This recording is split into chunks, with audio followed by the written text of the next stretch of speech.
Hello dear student, I am Tonu sir. Today this is my second video for a story of English objective question 1 to 10.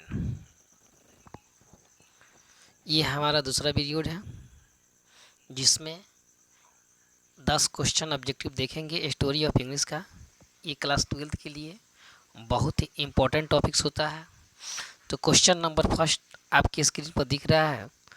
The gold period of old English literature was the era of dash, यानी कि gold period of old English यानी old English का gold period literature के क्षेत्र में किसके शासनकाल में कहा जाता है?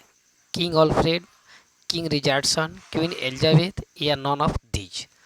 तो राइट ऑप्शन इसका है option number A, king Alfred. इनके शासनकाल के इंग्लिश को gold period of old English कहा जाता है। Question number 2, the year AD 1066 is taken to the end of the dash period, यानी कि 1066 ईस्वी जो है ये किस इंग्लिश का एंड है? ओल्ड इंग्लिश का कि मिडिल इंग्लिश का कि मॉडर्न इंग्लिश का कि नॉन ऑफ दीज? तो इसका राइट आंसर हो जाएगा कि ये ओल्ड इंग्लिश का एंड पीरियड है। इसका स्टार्टिंग पीरियड होता है AD 449 से लेकर के 1066 करके पीरियड को हम ओल्ड इंग्लिश कहते हैं।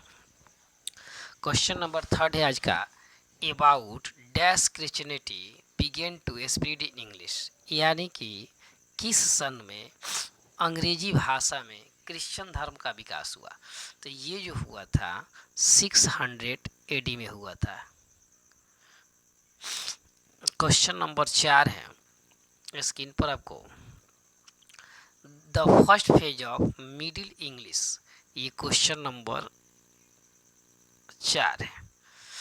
The first phase of middle English literature cover the period dash, यानी कि मिडिल इंग्लिश में जो लिटरेचर का क्षेत्र है ये फर्स्ट पीरियड कब से कब तक माना जाता है? फर्स्ट पेज तो ये माना जाता है 1150 से लेकर 1215 तक। क्वेश्चन नंबर अगला है कि सेकेंड फेज, यानी कि मिडिल इंग्लिश का लिटरेचर का फर्स्ट फेज जो था 1150 से लेकर 1215 था। लेकिन अब क्वेश्चन अगला है कि इसका जो सेकेंड फेज क्या कहलाता है जो मिडिल इंग्लिश लिटरेचर का है? तो ये 1250 से लेकर 1350 तक को कहा जाता है second phase of middle English. Question number अगला है, Chaucer, Gower, Langland and WI cliff are important writers of dash, यानी कि ये जो 3 प्रमुख राइटर्स आपको 4 देख रहे हैं कि चौसर जी हैं, गोवर हैं, लैंगलैंड है या WI क्लिफ है, ये किस इंग्लिश में इम्पोर्टेंट राइटर थे? ओल्ड इंग्लिश में या मिडिल इंग्लिश में या मॉडर्न इंग्लिश में या नॉन ऑफ दीज? तो इसका राइट आंसर है मिडिल इंग्लिश। ये मिडिल इंग्लिश के इम्पोर्टेंट राइटर्स हैं। अगला है modern English begins from dash, यानी कि मॉडर्न इंग्लिश का शुरुआत कब हुआ था? 1400, 1300, 1500, 1600? तो इसका राइट आंसर हो जाएगा 1500। अगला क्वेश्चन है, the printing technology was introduced in England in dash, यानी कि प्रिंटिंग टेक्नोलॉजी का परिचय या आविष्कार इन्वेंशन कब हुआ था? तो ये हुआ था 1476 यानी 1066। ऑप्शन नंबर 20 सही है। अगला क्वेश्चन जो है ये देखिए 2 बार टाइप हो गया, एक गलती हो गया।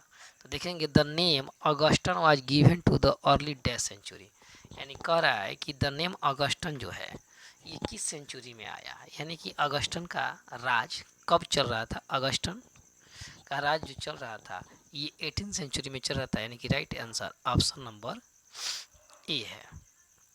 लास्ट क्वेश्चन है कि dash was also known as the Augustan age. तो मैं आशा करता हूं कि जो छात्र ये 9 क्वेश्चन को ध्यान से देखे होंगे इसका जवाब अवश्य वो देंगे कमेंट बॉक्स में कि dash was also known as the Augustan age. क्योंकि ये प्रश्न एक बार और आ चुका है, इसको रिपीट किया गया है थोड़ी सी घुमा करके। तो थैंक यू।